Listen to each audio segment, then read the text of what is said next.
Today, we are going to learn how to use the miter saw. The miter saw can be adjusted on the left and the right side if we need to make any angle cuts, but for today, we are only making straight cuts. There's a fence that can be adjusted by unscrewing this knob, but you probably won't need to use that for this class. This is the handle. It goes up and down. This is how it cuts the wood.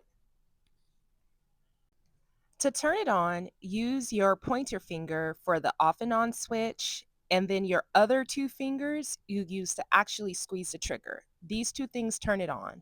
In the back is a hose for dust collection. Always make sure that that is connected and plugged in, and the dust vac lives underneath. Hitting one turns it on. We're making cross cuts only with this saw.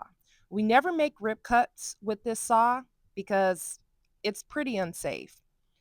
The widest board that you want to cut is 5.5 inches. Make sure you check. Make sure the end is flat and straight, and you're going to place it up against the fence tightly to ensure your cuts are straight. Make sure it is flat on the table, that it doesn't move at all, and you want it pressed tightly against the fence that we just talked about. Remember, straight lines. You could either use a carpenter square to draw your straight line, or you can use a T-square. One side is going to be keep and one side is going to be waste. The waste is usually on the right side. Where we place the blade matters. I don't want the blade on top of the pencil mark. I want it slightly to the right so that I could still see the pencil mark.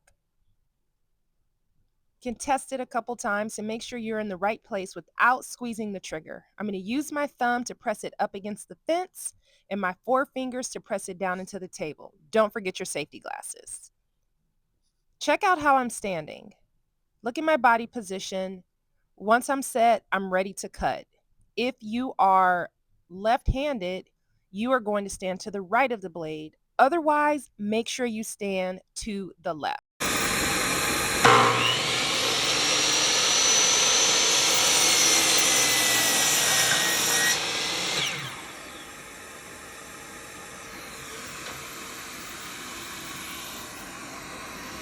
Let's watch this again with no sound. I squeeze the trigger, count to 3 before you actually plunge into the wood. This is so the blade can get caught up to speed. Wait until the blade comes to a complete stop before you lift the trigger. Let's watch it one more time from a different angle. Complete stop, then lift. Let's talk about wood that you are not supposed to cut.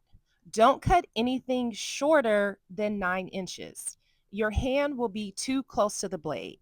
Don't make rip cuts. Again, look how close my hand is to the blade. And not a lot of fence coverage back there. Also, no angle cuts like this. Again, not enough fence coverage, and my hand will be too close to the blade. This one is a little bit too wide. Let's see actually how wide it is. Looks like it's about 7.5 inches. Too wide.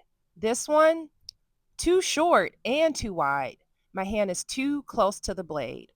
What if I need to cut two pieces at the same time? This is usually called a gang cut, but stacking them like this can be very dangerous. So we're not going to cut two pieces at a time.